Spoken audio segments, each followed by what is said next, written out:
বন্ধুরা, চলুন একটি কাল্পনিক দৃশ্যপট বিবেচনায় নেওয়া যাক। এই কাল্পনিক দৃশ্যপটে আমার গল্পের নায়ক আপনি। মনে করুন, আপনি রাজবাড়ীর পাংশা উপজেলার একটি অত্যন্ত গরিব ঘরের ছেলে। আপনার বাবা মা আপনাকে অনেক কষ্ট করে মানুষ করেছেন, পড়ালেখা শিখিয়েছেন।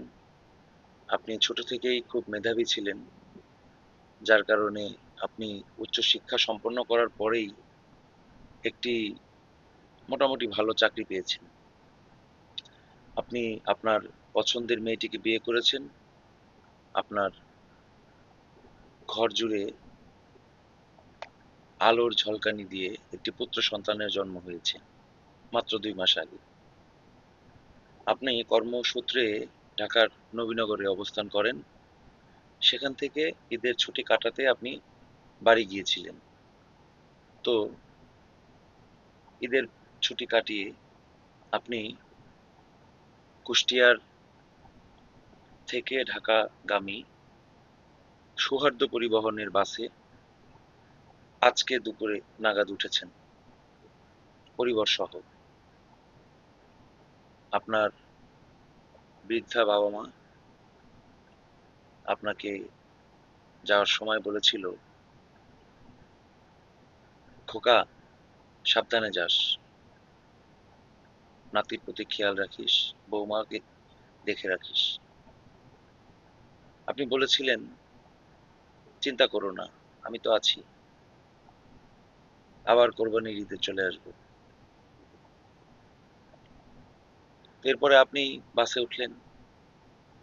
বেশি দূরের পথ না, অল্প কিছুক্ষণ যাওয়ার পরেই, সর্বোচ্চ 45 মিনিট যাওয়ার পরেই আপনি দৌলতদিয়া ঘাটে গিয়ে পৌঁছলেন। দৌলতদিয়া ঘাটে যাওয়ার পর দেখা গেল যে আপনার বাসটি অপেক্ষায় আছে ফেরিতে ওঠার। তো আপনার বাসের যে চালক চালক অনেকক্ষণ ধরে, যে লোকটি চালাচ্ছিল, আপনি জানতে পারলেন হঠাৎ করে সেই লোকটা আসলে চালক না, সে আসলে চালকের হেল্পার। চালক যে, সে সারা রাত ধরে গাড়ি ড্রাইভ করেছে, ঈদের ডিউটি। সে পেছনের সিটে ঘুমাচ্ছিল। সে ঘুম থেকে উঠে ঘাটে গেল লাঞ্চ করতে, দুপুরের খাবার খেতে। এবং যাওয়ার আগে যিনি ড্রাইভারের আসনে বসে আছেন কিন্তু ড্রাইভার না, তাকে বলে গেলেন যে, তুই গাড়িটা ফেরিতে ওঠা, আমি আইতাছি। তো ঘাটে খাওয়া এবং শোয়া শেষ করে আসতে আসতে ততক্ষণে ফেরি চলে এসেছে ঘাটে। যেটা সাধারণ নিয়ম, অঘোষিত নিয়ম, বারবার প্রতিবাদ করার পরেও যেটা আসলে কিছু করার থাকে না। আপনিও বিষয়টা বুঝতে পেরে প্রতিবাদ করলেন, কিন্তু আপনার কথা ড্রাইভার কানে তুলল না। যাত্রীরা অধিকাংশই চুপচাপ, তারা ঈদের মাস্তিতে ব্যস্ত, কেউ ক্লান্ত, কেউ আবার কর্মোদ্যমের পরিবেশে ফিরবে এই টেনশনে আছে। সাধারণত সিরিয়াস বিষয়ে বাঙালি খুব সহজে সিরিয়াস হয় না। তো আপনি একাই কিছুক্ষণ চিৎকার চেঁচামেচি করলেন, আপনারা এটা কেন করেন, এটা ঠিক না, হেল্পার কেন গাড়ি চালাবে। কিন্তু আপনার কথা কেউ শুনলো না। তো আপনিও সৃষ্টিকর্তার উপর ভরসা রেখে আপনিও বাসের মধ্যে বসে রইলেন। তো যখন ফেরিটা এসে ফেরিঘাটে নোঙর করলো, তখনও ফেরিটা খালি হয়নি। আনলোড হয়নি, গাড়িগুলো নেমে যায়নি। তো আপনার হেল্পার তখন মনের আনন্দে সে গাড়িটা ওখানে রেখেছিল। তা দেখে আপনার বাচ্চাটা একটা চিপস খাইতে চেয়েছে, আপনি চিপসটা আনতে বাইরে গেছেন। এর মধ্যে আপনাকে না জানিয়ে বা কাউকে কিছু না জানিয়ে হঠাৎ করে হেল্পার গাড়ি টান দিল। যদিও গাড়িতে থাকার কথা না, আপনি একবার ভেবেছিলেন যে ফেরিতে ওঠার আগে আপনি নেমে যাবেন, কিন্তু আপনাকে তো বলা হয়নি, এবং আপনি ওই সময়ে আপনার হয়তো যাওয়া ঠিক হয়নি, কিন্তু এখানে ঘোষণা দেওয়ারও কেউ নেই, ড্রাইভার সাহেবও নেই। আপনি আস্তে আস্তে দেখা গেল যে পরিবারকে নিয়ে আগে নামার আগে, আর আপনি যে নামবেন সেটাও চিন্তার বিষয়, কারণ বাংলাদেশের প্রেক্ষাপটে আপনার লাগেজ যে চুরি হবে না সেটারও তো নিশ্চয়তা নেই। এখানে যদিও আপনার কাছ থেকে সুপারভাইজার, ম্যানেজার তারা টাকা রাখবে, কিন্তু ব্যাগের মালামালের দায়িত্ব লকার ছাড়া বাইরে তো নেবে না। লকারে কয়জনের লাগেজ আটবে? তো দেখা গেছে আপনি হয়তো লাগেজের মায়াতেই হোক বা যে কারণেই হোক, বা এটা একটা প্রচলিত নিয়ম, এভাবেই চলে আসতেছে, চেঞ্জ করা যায় নাই, যে কারণেই হোক, আপনার পরিবার রয়ে গেছে বাসের মধ্যে, আপনি বাইরে, আপনি চিপস নিয়ে কেবলই বাসে উঠবেন, এর মধ্যে বাসটা টান দিয়ে চলে গেল। বাসটা যেই ফেরিঘাটের যে জেটি সেটার উপরে উঠলো, এর মধ্যেই ওই পাশ থেকে ঢেউ এবং বাসের ওই ফেরির ধাক্কায় আপনার বাসটা এবং যন্ত্র হয়তো বিকল ছিল, হয়তো ব্রেক কাজ করে নাই। হেল্পার বাসটা নিয়ে থামাতে না পেরে সে পদ্মা নদীতে গিয়ে ঝাঁপ দিল, বাস সহ।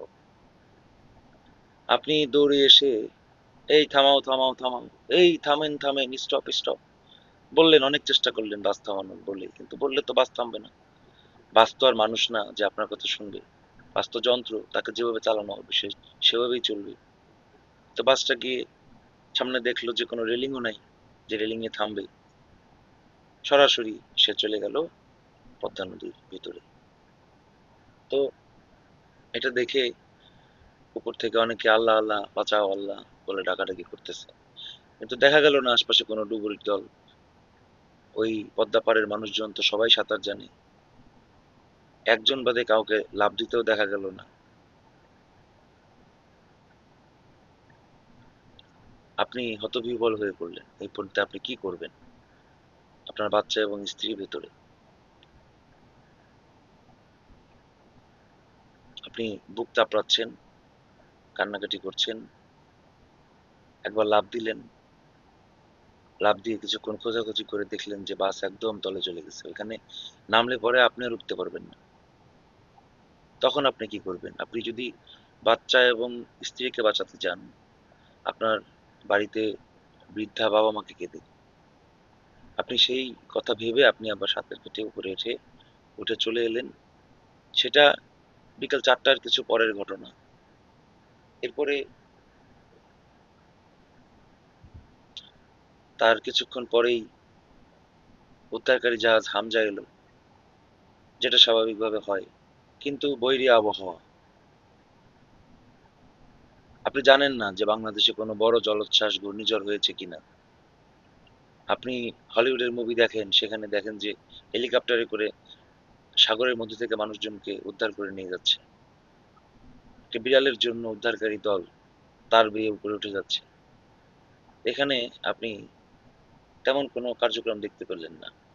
হয়তো সবাই ছুটিতে, আবার হয়তো কেউ রিস্ক নিতে রাজি না। জাহাজ থেমে আছে, কিন্তু উদ্ধার কার্য শুরুই করা যাচ্ছে না। এরপরে এভাবে আপনি তো বুঝে গেছেন তারা কেউ আর বেঁচে নেই, বেঁচে থাকলে তারা উপরে উঠে আসতো। আপনি তখন কল্পনা করলেন যে আপনার স্ত্রী তো সাঁতার জানে, সে বেরোতে পারলো না কেন? তখন আপনি কল্পনা করলেন যে সে তো বাচ্চাকে নিয়ে বের হতে চেষ্টা করার কথা, কিন্তু জানলার পাশে তো যে বড় বড় স্টেনলেস স্টিলের যে রড গুলো দেয়া, সেগুলোর ভেতর দিয়ে তো কোনো মানুষের যাওয়া আসার কোনো সুযোগ নেই। আপনি আরো খেয়াল করলেন যে জানলাগুলো যে ভাঙবে কোনো একটা হাতুড়ি বা কোনো তালা বা কোনো কিছু দিয়ে, সেগুলো আশপাশে থাকার কথা না। থাকলেও যে ভাঙবে জুতা দিয়ে, তাও সুযোগ নেই। কারণ জানলাগুলাও কাচের না। তাহলে মানুষগুলো বেরোবে কিভাবে?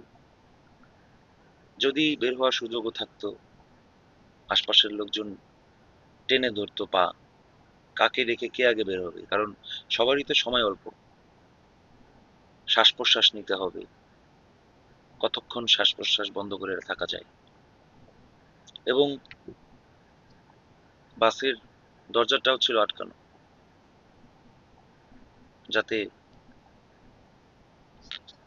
বাইরের হকাররা না আসে, অথবা যাত্রীরা কেউ বাইরে না যায়। কিন্তু সেটা নির্দেশনা দেওয়া উচিত যে সবাই আপনারা নিচে নামেন, বাস উঠবে ফেরিতে, তারপরে আবার আপনারা উঠবেন। তো আপনি ততক্ষণে বুঝে গেছেন যে আর কিছু করার নাই, তারা আর বেঁচে নেই। এখন আপনি কি আপনার বাবা মাকে খবর দিবেন? তাহলে তারা তো এখানে, আপনি সেটাও পারছেন না। আপনি একা ঘাটে বসে আছেন, আমি একা রইলাম ঘাটে। এরপরে উদ্ধার করতে করতে রাত 12:30, বাসটাকে তোলা হলো। আগেই জানা গিয়েছিল যে এটা ওই জেটির নিচেই আছে, পদ্মার স্রোতে কিন্তু ভেসে যায় নাই। তারপরেও এটা তুলতে 8 ঘন্টা লেগে গেল। তো এরপরে আপনি আর কি আশা করবেন? লাশ আশা করবেন? আপনি দেখতে পাচ্ছেন দীর্ঘক্ষণ ধরে 3টি অ্যাম্বুলেন্স অপেক্ষা করছে। তো 8 ঘন্টা কেন, আধা ঘন্টাও তো না, 15 মিনিটও বাস পানির নিচে কারো কোনো ধরনের অক্সিজেন সাপ্লাই ছাড়া ভেসে থাকার তো কথা না। তো এরপরেও অ্যাম্বুলেন্স গুলো দাঁড়িয়ে আছে। হয়তো বলার সুযোগ পাওয়া যাবে কর্তৃপক্ষের দ্বারা যে আমরা তো রেডিই ছিলাম, সবকিছু তো রেডিই ছিল। কেউ প্রশ্ন করবে না বাসের যন্ত্রে কোনো ত্রুটি ছিল কিনা, ব্রেক কাজ করছিল কিনা, ফিটনেস ছিল কিনা, লাইসেন্স নবায়ন ছিল কিনা। অ্যাক্সিডেন্ট হওয়ার পরে জানা যায় লাইসেন্স ছিল না। কেউ প্রশ্ন করবে না হেল্পার দিয়ে কেন ড্রাইভার তার কাজগুলো করাবে, হেল্পার কেন এই ঝুঁকিপূর্ণ কাজটি করবে, ফেরিতে তোলা এবং নামানোর কাজটি। কেউ প্রশ্ন করবে না অতিরিক্ত যাত্রী কেন তুলবে। দেখা যায় ইঞ্জিন কাভারে তো বসেই, এমনকি মাঝখানের যে করিডোর সেখানেও টুল দিয়ে বসায় যাত্রী নিয়ে যায়। কেউ প্রশ্ন করবে না পুরাতন অশোক লেল্যান্ডের বাসের উপরে বডি বানায় সামনের দিকে একটা এরকম উঁচা করে সুন্দর একটা টিভির মতো একটা লাগাই দেয়, সুবহানাল্লাহ লেখা থাকে। তারপরে দেখা যায় যে ইন্ডিয়ান বাস সামনে সুন্দর করে হিনোর লোগো লাগাই দিছে। তো হিনোর লোগো লাগাই দিলেই তো হিনোর ফিটনেস পায় না গাড়ি। আবার সেটাকে অনেকে ডাবল ডেকার করতেছে। এই বাসগুলো দূরপাল্লায় যাচ্ছে, অনেক সময় নিয়ন্ত্রণ রাখা যাচ্ছে না। তো আপনার জন্য আসলে আমার আর কিছু বলার নেই, সমবেদনা এবং দুঃখ প্রকাশ করা ছাড়া। কারণ আমি একজন সামান্য শিক্ষক, আমি শুধু দুঃখ প্রকাশ করতে পারি, কান্না করতে পারি আপনার জন্য। এই যে কালো গেঞ্জি কালো শার্ট পরে আছি আজকে, এমনিতেই কালো রাত, 25শে মার্চের কালো রাত, তারপরেও আপনার জন্যও কালো রাত। সৌহার্দ্য পরিবহনের আনুমানিক 40 থেকে 50 জন মৃত যাত্রী, যাদের সলিল সমাধি হলো আজকে, তাদের জন্যও কালো রাত, তাদের পরিবারের জন্য কালো রাত। তা আমি কালো রাতটাকে